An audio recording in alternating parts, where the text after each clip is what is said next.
radio.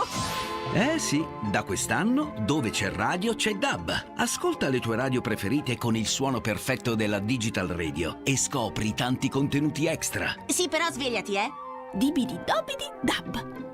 Anche RPL, la tua radio, è in Digital Radio. Stai ascoltando RPL, la tua voce libera, senza filtri né censura. La tua radio. Va ora in onda Centro Ronchi.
RPL nuovamente in diretta 02 66 20 35 29 per dire la vostra. Siamo già in compagnia di Tina Ghilardi e di Francesco Nosari. Benvenuti. Grazie, benvenuti a tutti i radioascoltatori di RPL e un caro saluto anche a te, Francesco. A te Tina, grande Tina, un abbraccio a Giulio Cesare in regia.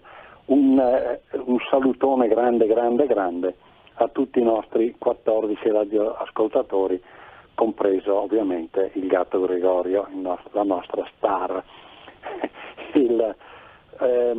Per chi non l'avesse ancora saputo, oggi è la giornata del migrante. Io avrei preferito parlare del fenomeno centrare l'attenzione sul fenomeno delle migrazioni, a cosa sono dovute, quali sono le responsabilità della cosiddetta cooperazione internazionale, lo schiavismo, la tratta degli esseri umani, però è la giornata del migrante e al quale è stato impropriamente associato anche Gesù, quando insieme alla famiglia ha dovuto scappare, fuggire in Egitto, è stato portato da Giuseppe e Maria in Egitto. Per la verità la figura in quel caso sarebbe di un profugo, perché c'era alle spalle un certo Erode il grande mignottone probabilmente, anche il quale voleva fargli la pelle, voleva fargli la festa, quindi anche sotto questo profilo l'accezione non è tecnicamente esatta. È una giornata che è celebrata in particolare nelle diocesi piemontesi, ad Assisi e ovviamente a Roma, auspice soprattutto la comunità di Sant'Egidio, della quale è espressione l'arcivescovo metropolita di Bologna, il cardinale Zuppi, l'autore di quel libro che abbiamo più volte commentato, Odierai il prossimo tuo, del quale non abbiamo totalmente apprezzato, forse perché non ne siamo capaci, i contenuti. È una giornata che è coincidente poi ai risultati elettorali della scorsa settimana, che le strutture della Chiesa Cattolica Italiana hanno interpretato funzionalmente in modo da dover pigiare l'acceleratore sulla questione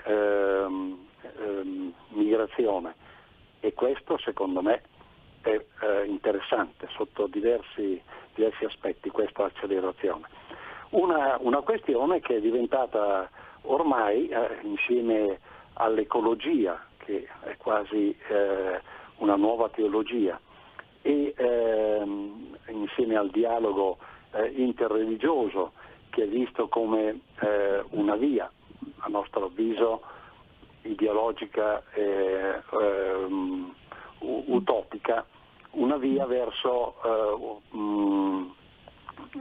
una fratellanza universale che ci dice,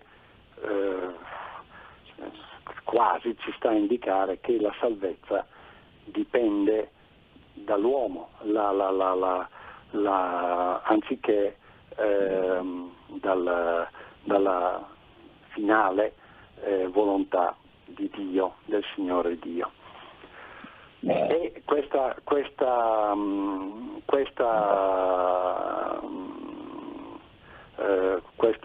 questione della migrazione è quasi diventata l'elemento di discrimine fra chi possa o debba ritenersi cristiano e magari anche cattolico e chi no. Questo è un po' il quadro e il senso che noi recepiamo di questa celebrazione, di questa giornata, di là dal fatto che, non di là, anzi, tenendo conto che c'è gente che in mare annega, c'è gente che soffre, c'è gente che viene chiusa nei lager, ma ripeto, sono effetti spaventosi di un qualcosa che deve essere affrontato alle radici e con tanta capacità e buonsenso, fenomeni sui quali le potenze non aprono gli occhi, non hanno interesse ad aprire gli occhi, e questa secondo noi la cosa veramente spaventosa. Quando diciamo aiutiamo a casa loro, siamo del parere che il primo diritto di una persona in quanto tale è quello di non essere scacciata o doversene andare dai luoghi in cui è vissuta, dalle culture in cui vive, là dove c'è. Chiaro, nel momento in cui è obbligata a scappare, a venire via, vengono anche meno le culture, vengono meno le identità, e quindi è più facile per il potere in una società frammentata dominare, e si creano i regimi come, volere o volare, da un punto di vista tecnico, è quello attualmente vigente in Italia. Questo è un po' il quadro generale di questo totalitarismo che prende piede e che diventa la caratteristica di questa nostra epoca, per di più martoriata anche da quell'epidemia, da quella pandemia, di cui non si capisce esattamente l'origine, non si capisce l'esatta entità e per la quale ancora oggi non si vede una soluzione. Francesco, abbiamo un ascoltatore in linea. Ah, ecco, va bene. Sentiamo. Buongiorno signor avvocato Nosari, signora Tina. Buongiorno. Sono Sergio da Bolzano. Sì, Senta, sì. Avvocato, volevo chiedere a lei un parere sulla mia opinione. Io voglio fare un mix, diciamo, di politica e religione. E mi riferisco a questo. È evidente che purtroppo come cristiano mi rammarico molto che il papato attuale è in profonda crisi, nessuno lo può negare. Per fortuna abbiamo avuto invece dall'altro lato, diciamo, politico-religioso, una grande affermazione del Veneto, del popolo veneto, il quale è profondamente cattolico, profondamente religioso, e io sono veneto e sono di origine veneta e sono orgoglioso del mio popolo. Ecco, in base a quello che ho detto, io penso che alcuni vertici grossi della Chiesa Cattolica Romana dovrebbero fare una profonda riflessione. Non voglio fare nomi e cognomi per rispetto verso tutti. La ringrazio, avvocato, e sempre viva la Lega. Viva la Lega! Viva la Lega per Salvini. il grande Matteo. Un abbraccio, so che sappiamo tutti che ha avuto qualche problemino di salute, gli siamo tutti molto, molto vicini. Certo, il problema è proprio quello di quello di cui stavo per introdurre, cioè anche durante i lavori del Consiglio permanente della CEI, che si è chiuso giovedì scorso, guarda caso l'oggetto principale è stato ancora una volta quello delle migrazioni, dei migranti, dell'accoglienza, dei diritti di cittadinanza da far acquisire, non dico alla Suarez, ma insomma siamo capiti, delle povertà, che tra l'altro sono prevedibili conseguenze e anche dati preventivati. Ecco, davanti a questo quadro che abbiamo proposto, i fedeli sono smarriti, perché da piccoli nel senso evangelico del termine, quali noi siamo dei piccoli, non comprendiamo per quali motivi, per quali principi, per quali valori, per quale senso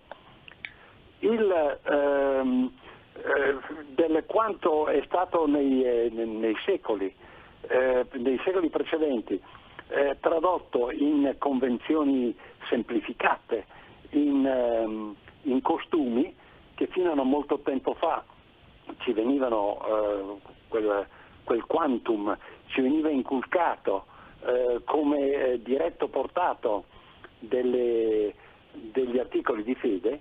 Ecco, non riusciamo a capire come mai improvvisamente sia diventato un criterio di condanna, cioè di dichiarata per noi apostasia, di accusa di cisma e di una non meglio precisata, perché non si è mai capito bene cosa intendessero dire. Qui stiamo aspettando sempre la risposta del Vescovo, Sua Eccellenza Monsignor Stadianò, di una scomunica. Bene, i Vescovi avranno profonde ragioni, probabilmente le gerarchie ecclesiastiche profondissime ragioni, non lo mettiamo nemmeno in dubbio, però a nostra volta, quali fedeli, esigiamo delle profonde e delle chiare spiegazioni da parte loro, perché noi, tutto sommato, la gente è scandalizzata, forse ingenuamente, forse per errore, sarà anche così, ma però non bastano più quei fiumi di parole che la gerarchia riversa per poter essere ascoltata, perché non viene ascoltata.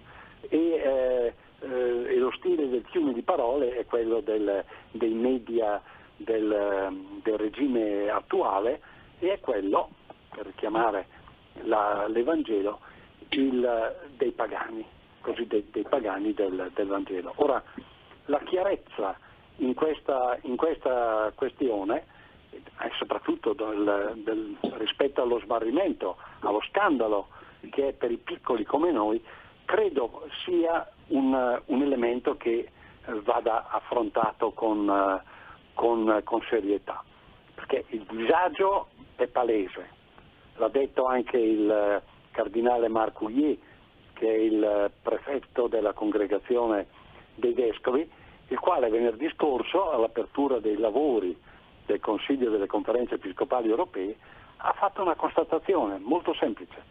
Dopo il cosiddetto lockdown, le messe domenicali sono disertate. Ecco. E ha parlato di una nuova evangelizzazione, della necessità di una nuova evangelizzazione per far riesplodere nei cristiani la voglia di testimonianza gioiosa dell'incontro col risorto. Però il problema è che se la gente non sa che testimonianza deve rendere, perché non ci capisce più niente, è anche difficile poi essere gioiosi e produrre questa testimonianza di cui la gente ha smarrito gli elementi di base. Ecco, quindi la testimonianza gioiosa dell'incontro col risorto che dà lo spirito di vita è qualcosa che deve nascere da una convinzione interna. Questa convinzione interna, il volere volare, è venuta meno. Nei mesi scorsi avevamo predetto quello che poi è successo, l'abbiamo ripetuto in tutte le salse. Adesso il problema anche per la CEI, perché ne fa qualche accenno, il problema è che le chiese sono svuotate, nessuno più o quasi va in chiesa, le messe sono disertate, tutti nella migliore delle ipotesi guardano la televisione perché tanto vale lo stesso. Questo è un po'. Francesco, Tina, una chiamata per voi. Prego, signora. Sì, buongiorno. Buongiorno. Io sono una cattolica e la prima cosa che mi ha fatto molto male del Papa, non voglio dire altro, che dice buongiorno. Lui non è un normale come noi, lui deve dire sia lodato Gesù Cristo. E chiudo qua, grazie e buongiorno. Sì, sembra un qualcosa di molto retro, però in effetti sono mancati durante il lockdown quei gesti, quelli che San Carlo Borromeo compiva durante la pandemia della sua epoca, cioè la vicinanza spirituale, la vicinanza dei segni della fede alla gente. È stata persa un'occasione grandissima. L'essersi appiattiti ai disposti del regime di turno, perché ideologicamente collaterale, al quale sono oggettivamente c'è questo collateralismo decennale col mondo della sinistra, ha effettivamente fatto venir meno quella che erano alcune solide, concrete, tangibili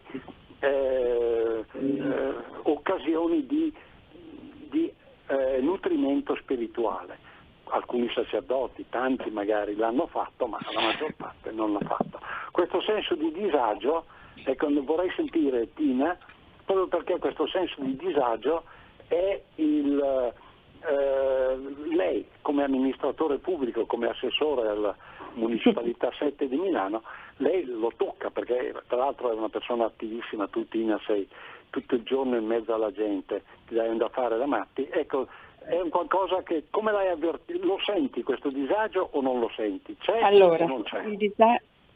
Posso dire che le società in questo modo vengono disfatte, come hai detto tu, ma oltretutto per questa forma di buonismo vengono anche distorte. Mi sono trovata casualmente ad ascoltare alcune persone in cui poi hanno fatto un pezzo di traduzione anche in arabo. Praticamente questa persona araba si lamentava perché essendo uscita dal suo paese, che sembra che fosse pulita, in realtà qui trova una Milano sporca, determinate cose. Senza far notare queste associazioni che sono per questa immigrazione o per altro, che in realtà se torniamo solo indietro di una quarantina d'anni, sia Milano che parecchie zone della nostra Lombardia o Veneto, ancora adesso invece se uno va verso Trentino, c'è una polizia assoluta e nel nostro DNA non c'era certo tutta questa sporcizia, come se fossimo noi a buttare la carta per terra. Quindi al di là che tutte le culture sono belle a casa loro, vengono storpiate a uso e consumo di che cosa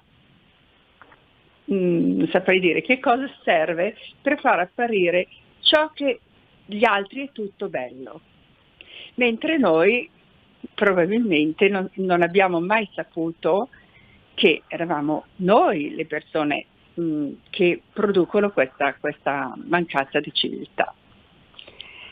E questo mi fa un pochino riflettere. Mi fa riflettere sul fatto che comunque, chiamiamoli migranti, arrivano, vengono aiutati in tutto. Questo governo, questo paese è abbastanza, diciamo che ritengono il solidale regalare soldi, lo vediamo anche il reddito di cittadinanza a qualcun altro, cui partecipano tutti, ma cercano a mio avviso, di sopire quello che è il nostro orgoglio. E in tutto questo, visto che queste associazioni sono prettamente o cattoliche o di sinistra, o cooperative, diciamo, questo non fa assolutamente bene alla verità. E questo è un punto, a mio avviso, che non è solo religioso, ma anche sociale, cioè anche lo storpio di quello che sono le nostre culture. Tutti questi cambiamenti. So che sono un po' uscita dal tema, però No, adesso è una cosa che mi fa una... Hai centrato, c'è una telefonata, sentiamo. Sì, buongiorno. Buongiorno. Senta, vorrei fare una domanda all'avvocato, sempre sui temi che questi sta trattando. È possibile? Sono Massimo, chiamo da Rimini. Resti in linea? Sì, no, Parli, signor dica Massimo. direttamente, sono io io e Tina stiamo ascoltandola. Buongiorno. Senta, avvocato, guardi, io ho un sospetto che questo Papa non tanto cultura di sinistra, ma una cultura massonica. Io temo che il suo umanitarismo senza fondamento, che non poggia su Dio, è un uomo senza Dio, è un umanitarismo senza anima, e io penso che lui sia di cultura massonica. Forse sto esagerando, ma le chiederei un parere. La mia non vuole essere una provocazione, è solamente una sensazione che ho. A esprimere una sua opinione. Noi il Papa lo lasciamo proprio, non lo tocchiamo mai, perché è il capo della Chiesa e ha una visione che esula anche dai nostri più stretti, più umili interessi, e per di più trovo che sia conseguente, come sia ben all'interno della dottrina cattolica, non è quello che si vuol fare spesso e volentieri apparire. Noi abbiamo come riferente, come punto di incrocio, abbiamo la CEI, che è l'insieme dei vescovi che operano sul nostro territorio, sul territorio italiano. Quindi noi quello che abbiamo da dire lo diciamo nei confronti della CEI. Quello che diceva Tina, a mio modesto avviso, è molto importante, cioè quella che era l'abitudine, la pulizia, il rigore anche esteriore, anche estetico della nostra gente, deriva da principi valori che sono connaturati, che si sono sedimentati nei secoli.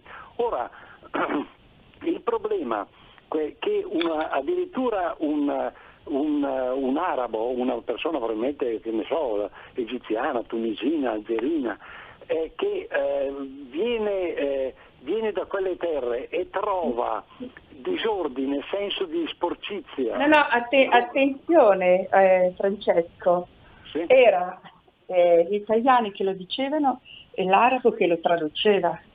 E che è questo il fatto, il travisare la nostra cultura per il buonismo verso altri popoli, certo. Che in un certo senso sono bugie verso di loro, certo. Perché magari possono essere persone anche, non lo so, anche qui da un po' di tempo si trattava all'interno di cioè all'aperto, ecco, in un cortile. Certo, no, ma è un travisare, un demolire la propria, cioè in funzione di questo. Certo, Quindi Cioè, non ci- un appiattire il tutto sulla base di una ideologica fratellanza universale, la quale però a questo punto non può che realizzarsi abbassando e non alzando. Questo è il modificare ragionamento. la storia, questo è il problema, il modificare la storia o non trattare più certi argomenti perché non sono in linea con la storia che si sta facendo attualmente. Cioè nessuno per esempio parla più delle guerre di indipendenza in cui i nostri nonni, ci ricordiamo, guerra 15-18, dovevano mandare via l'Austria perché era un invasore, non ne parlano più perché ormai siamo in Europa, è come se noi avessimo tradito in un certo senso i nostri nonni, se vogliamo essere un attimino sinceri, perché la storia è cambiata tanto repentinamente che uno, fino a pochi anni fa, magari un anziano vivo, diceva ma io sono andata a fare cosa? I miei amici sono morti per cosa? E questa cosa poi viene nascosta e travisata, non ne fanno più una storia, che comunque era un sentire dentro di qualcosa che era dei nostri diventa invece che storia, diventa la storytelling, come dice il Papa. È proprio per questo cambiamento calpestano quello che sono la storia, calpestano quelli che sono i valori e oltretutto la cambiano in funzione di questo mondialismo, di cui tu sai benissimo che io non amo il mondialismo, perché le culture sono tutte belle e sono cresciute dalla fatica dell'uomo. Anche in Africa la loro cultura, è vero, hanno tantissimi problemi, però la loro cultura è nata dalla fatica dei loro padri. Teniamo conto la cultura.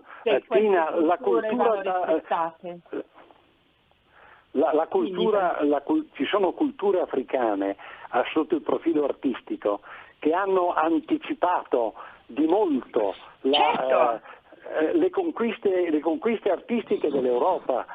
Dagoon questo è bello.